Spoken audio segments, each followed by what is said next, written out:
রাতের নিস্তব্ধতা হঠাৎ ভেঙে দেয় একের পর এক বিস্ফোরণের শব্দ। আগুনের ঝলকানি আর ধোঁয়ার কুণ্ডলী ছড়িয়ে পড়ে রিয়াদের কূটনৈতিক এলাকায়।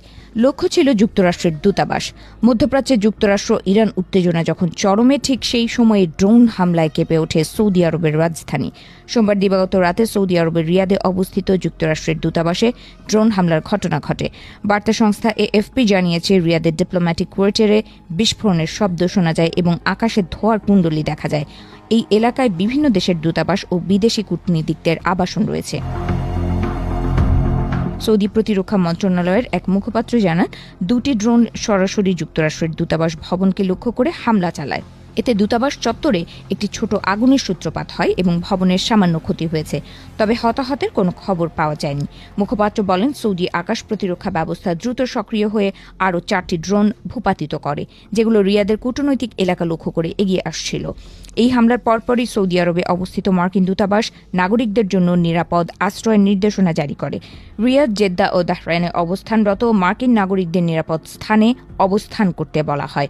পরিস্থিতি পর্যবেক্ষণ করে পরবর্তী নির্দেশনা দেওয়া হবে বলেও জানানো হয়েছে। ইরান উপসাগরীয় বিভিন্ন দেশে যুক্তরাষ্ট্র সংশ্লিষ্ট স্থাপনায় ক্ষেপণাস্ত্র ও ড্রোন হামলা জোরদার করেছে বলে অভিযোগ উঠেছে। সাম্প্রতিক দিনগুলোতে আঞ্চলিক উত্তেজনা দ্রুত বেড়েছে এবং একাধিক দেশের সতর্কতা জারি করা হয়েছে। যুক্তরাষ্ট্রের প্রেসিডেন্ট ডোনাল্ড ট্রাম্প নিউজ নেশনকে দেয়া এক সাক্ষাৎকারে বলেন, ইরান কী ধরনের প্রতিশোধের মুখে পড়বে তা খুব শিগগিরই সবাই জানতে পারবে। তবে তিনি স্পষ্ট করে জানান, যুক্তরাষ্ট্রের স্থলবাহিনী পাঠানোর প্রয়োজন হবে বলে তিনি মনে করেন না। এদিকে কুয়েতের সেনাবাহিনীও জানিয়েছে, তাদের আকাশসীমায় একযোগে ক্ষেপণাস্ত্র ও ড্রোনের একটি ঢেউ শনাক্ত করা হয়েছে। কুয়েতের জেনারেল স্টাফ এক বিবৃতিতে জানায়, দেশের ভূমি ও আকাশসীমা সুরক্ষায় বাহিনী সর্বোচ্চ প্রস্তুত রয়েছে এবং নাগরিক ও বাসিন্দাদের নিরাপত্তা নিশ্চিত করতে প্রয়োজনীয় সব ব্যবস্থা নেওয়া হচ্ছে।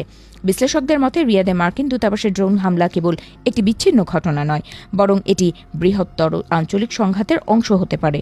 যুক্তরাষ্ট্র ও ইরানের মধ্যে সরাসরি সংঘাতের ঝুঁকি এখন আগের যে কোনো সময়ের চেয়ে বেশি। সৌদি আরব, কুয়েত সহ উপসাগরীয় দেশগুলো ইতোমধ্যে উচ্চ সতর্কতায় রয়েছে। রিয়াদের কূটনৈতিক এলাকায় নিরাপত্তা জোরদার করা হয়েছে।